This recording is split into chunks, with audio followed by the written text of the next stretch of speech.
দেখেন গতকালকের ঘটনা আপনারা হয়তো বা দেখবেন যারা অনলাইনে ছিলেন, এই যে পানিতে ডুবে একটা যুবক মারা গেছে। মারা যাওয়ার পর ও হিন্দু না মুসলমান এটা খুঁজে বাইর করার জন্য ওর লজ্জাস্থান দেখতে হয়েছে। কারণ কি? ওর ফেইজের ভিতরে কোনো সুন্নতি আমলই নাই, না আছে দাড়ি। যে পোশাক পরা ছিল এটা খ্রিস্টানদের পোশাক, একটা শার্ট আর প্যান্ট পরা। না ছিল চুলের ভিতরে কোনো সুন্দর কাটিং। একটা চুলের ভিতরে 3 ধরনের সুন্নত। নবী করিম সাল্লাল্লাহু আলাইহি ওয়াসাল্লাম 3 সুন্নত বইলা গেছেন না আমাদেরকে। এই জন্য আমরা এক একটা যুবক ভাইয়েরা এক চুলের ভিতরে 3টা সুন্নত কামাই করি। কেমনে? হয়তো নিচের চুল একটা ছোট, তারপরে একটু বড়, আর উপরে একটা বেমালা বড়, মোরগের যে পিছনের সাইডটা থাকে না ওরকম। তো ওই অবস্থা দেখার পরে সবাই ভাবতেছে, কেউ বলছে এটা হিন্দু ছেলে হয়তো বা, কেউ বলতেছে এটা মুসলমান ছেলে।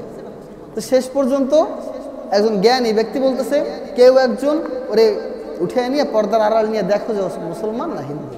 কি আফসোসের বিষয় যে আমি হিন্দু না মুসলমান আমার লজ্জাস্থান দেখে বোঝা লাগতেছে। যদি আল্লাহ না করুক আজকে আমার যে অবস্থা, আমার সুন্নতের কোনো আকীদা আমার ভিতরে নাই নবী মুহাম্মাদের, যদি আমি আজকে লঞ্চ ডুবে মারা যাই, লঞ্চ ডুবে মারা যাওয়ার পরে আমাকেও তো এরকম উলঙ্গ করে দেখা হইবে না বাবা? তাহলে আপনি মারা যাওয়ার পর আপনি বেইজ্জতি হইতেছেন মানুষের সামনে। যেখানে মৃত্যু ব্যক্তি গোসল করার সময় হাঁটু থেকে নাভি পর্যন্ত ঢাইকা রাখা দরকার, তারপরে তাকে গোসল করায়, সেখানে মৃত্যু হওয়ার পরেও আপনাকে আমাকে দেখতেছে। বোঝেন যে এই জুমাটা যদি আপনার জন্য জীবনের শেষ জুমা হয়, আগামী জুমার আগে দুনিয়া থেকে বিদায়। দেখেন আজকে জুমার দিনও আল্লাহর বান্দারা দুনিয়া থেকে বিদায় হয়েছে না? একটু আগে একটা খবর আসছে যে আল্লাহর বান্দা দুনিয়ায় নাই, একটু আগে একটা খবর আসছে। আহা, আল্লাহু আকবার। চিন্তা করে দেখেন, আমরা এইটা ভাইবা নিছি, এইটা বুঝা নিছি আমাদের 70, 80, 50, 60 বছর জিন্দিগি হবে। আমরা তামাম জিন্দিগির মোজ মাস্তি সব আলাপ আলোচনা দেখা ভালোবাসা পাইয়া যখন বৃদ্ধ হইয়া যাব, তখন হয়তো আল্লাহ সুবহানাহু ওয়া তাআলা আমাদেরকে ডাক দিয়া তারপরে তার কাছে নেবে। এরকম বিষয় যে বৃদ্ধ হওয়ার পরে মারা যাবো, বিষয়টা কি এরকম? আসার জন্য আল্লাহ সুবহানাহু ওয়া তাআলা একটা সিরিয়াল বাতায়া দিয়েছেন। আপনার দাদার বাবা আগে আসছে, তারপর আপনার দাদা আসছে, তারপর আপনার আব্বা আসছে, তারপরে আপনি আসছেন, তারপর আবার ছোট ভাই, তারপরের ভাই, তারপরের ভাই, তারপরের বোন, নাকি? এরকম একটা সিরিয়ালবদ্ধভাবে আসছে। কিন্তু যাওয়ার সময় বাবা দুনিয়ার জমিনের উপরে, সন্তান নাই। যাওয়ার সময় বড় ভাই জমিনের উপরে দাঁড়ানো, কিন্তু ছোট ভাই আজকে দুনিয়াতে নাই। আছে না এরকম? হয় না? গতকালকেও তো কাহিনী দেখছেন। আহা, চিন্তা করেন যুবক ভাই, খেয়াল করেন যে আপনি আজকে দুনিয়ার জমিন থেকে চলে যাবেন, চলে গেছেন। যখন আপনার স্মার্টফোনটা, আপনার মোবাইলটা আপনার বাবা, আপনার আত্মীয় স্বজন, পাড়া প্রতিবেশী দেখবে, ফোনটা খোলার পরে দেখবে এটার ভিতরে নাচ গান আছে, অশ্লীল ভিডিও আছে এটার ভিতরে। চিন্তা করে দেখেন যে আমি আজকে মারা যাব, কিন্তু কালকে যখন আমার মোবাইলটা কেউ স্ক্রল করবে, দেখবে এর ভিতরে এত খারাপ খারাপ জিনিস। যাদের চোখে আমি ভালো ছিলাম তারা চিন্তা করবে, আমার ছেলে, ওরে আমি এত ভালো ভাবছি, ওই এত বাজে জিনিস দেখতো।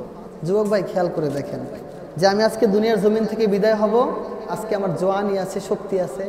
দেখেন যেখানে আল্লাহ পাক রব্বুল আলামিন তিনি বলতেছেন কোরআনের ভিতরে, আলিমুম বিজাতিস সুদূর, আলিমুম বিজাতিস সুদূর, তোমার দিলের ভিতরে কি চলতেছে আমি আল্লাহ সেটা জানি। সুবহানাল্লাহ কইতেন না? তার মানে দিলে যেটা চলে আল্লাহ জানে, কিন্তু আমি আজকে অন্ধকারে জানলা আটকানোর পরে, দরজা আটকানোর পরে বাতি নিবাই অন্ধকারে যে গুনাহটা করবো, এটা দেখবে না আল্লাহ। দেখবে? এটা আল্লাহ দেখবে না, কারণ আল্লাহ শুধু দিলের খবর রাখে। বাজান আপনি চিন্তা করেন, দুনিয়ার জমিনটা ক্ষণস্থায়ী।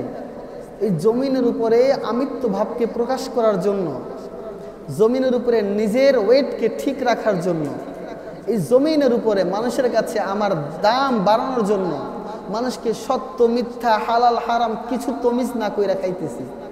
কিন্তু যখন আল্লাহ পাক রব্বুল আলামিন ডাক দিয়া নিয়ে যাইবে, যখন কিয়ামতের আগে আপনাকে কবরে শোনো হইবে, কিয়ামত বাদ দিলাম, কবরের ভিতরে যখন প্রশ্ন করা হইবে তোমার রবকে, আপনি জমিনের উপরে কখন রবকে চেনেনই নাই। আল্লাহ সুবহানাহু ওয়া তাআলা 7 দিনের ভিতরে 5 ওয়াক্ত নামাজ করে কত 35 ওয়াক্ত হয়। এমন আল্লাহর বান্দা আছে এই 35 ওয়াক্তের ভিতরে 34 ওয়াক্তই জমিনের উপরে মসজিদে সেজদা দেয়নি, আছে না? উনি কিভাবে আল্লাহকে চিনবে আমার বুঝে আসে না। যখন তাকে বলা হইবে তোমার আল্লাহ কে, তোমাকে সৃষ্টি করেছেন কে, সে হালাক হয়ে যাবে। বলে আমি বুঝতে পারতেছি না আপনার প্রশ্ন, আমি বলতে পারতেছি না। সঙ্গে সঙ্গে দ্বিতীয় প্রশ্ন করা হবে, তোমাকে দিক নির্দেশনা দিয়েছিল সে নবীকে তুমি চেনো? সে তো নবীর সুন্নতি পালন করে নাই। দেখেন গতকালকের ঘটনা আপনারা হয়তো বা দেখবেন যারা অনলাইনে ছিলেন, এই যে পানিতে ডুবে একটা যুবক মারা গেছে। মারা যাওয়ার পর ও হিন্দু না মুসলমান এটা খুঁজে বাইর করার জন্য ওর লজ্জাস্থান দেখতে হয়েছে। কারণ কি? ওর ফেইজের ভিতরে কোনো সুন্নতি আমলই নাই, না আছে দাড়ি। যে পোশাক পরা ছিল এটা খ্রিস্টানদের পোশাক, একটা শার্ট আর প্যান্ট পরা। না ছিল চুলের ভিতরে কোনো সুন্দর কাটিং। একটা চুলের ভিতরে 3 ধরনের সুন্নত।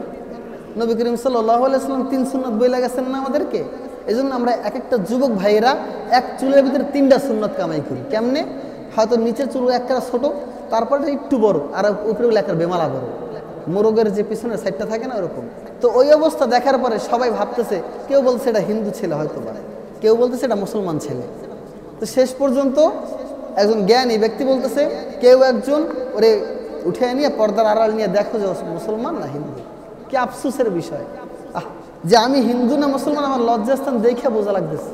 যদি আল্লাহ না করুক আজকে আমার যে অবস্থা, আমার সুন্নতের কোনো আকীদা আমার ভিতরে নাই নবী মুহাম্মাদের, যদি আমি আজকে লঞ্চ ডুবে মারা যাই, লঞ্চ ডুবে মারা যাওয়ার পরে আমাকেও তো এরকম উলঙ্গ করে দেখা হইবে না বাবা? তাহলে আপনি মারা যাওয়ার পর আপনি বেইজ্জতি হইতেছেন মানুষের সামনে। যেখানে মৃত্যু ব্যক্তি গোসল করার সময় হাঁটু থেকে নাভি পর্যন্ত ঢাইকা রাখা দরকার, তারপরে তাই গোসল করায়, সেখানে মৃত্যু হওয়ার পরেও আপনাকে আমাকে দেখতেছে। আহা, আল্লাহ পাক রব্বুল আলামিন আমাদের সকলকে হেদায়েত নসিব করুন, সকলে বলে আমিন।